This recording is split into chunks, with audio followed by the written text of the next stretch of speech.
One, two, three, four.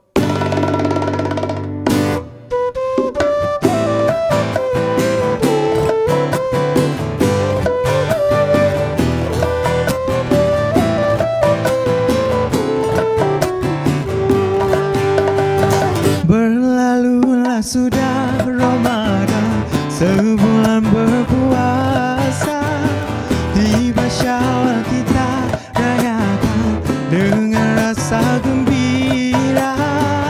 Anak muda di rantauan semuanya pulang ke desa. Ibu dan ayah keriangan bersyukur tak terkira. Bertukar senyuman dan salam, ziarah menziarahi, tutur dan kata yang sopan, saling memaafi. Suasana hari raya, walau di mana pun jua, memberikan ketenangan dan mententeramkan jiwa. Kue dan mue beraneka macam, makanlah jangan hanya dipandang. Ketupat rendang sila nikmati, kawan penat memasak malam ke pagi.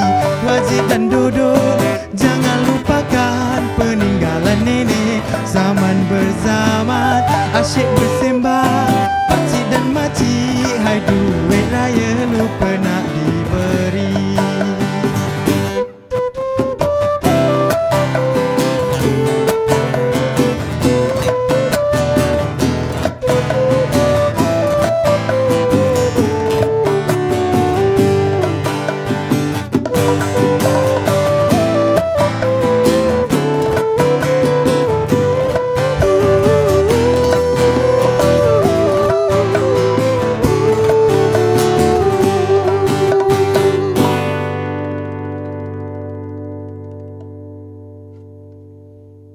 Tak barai.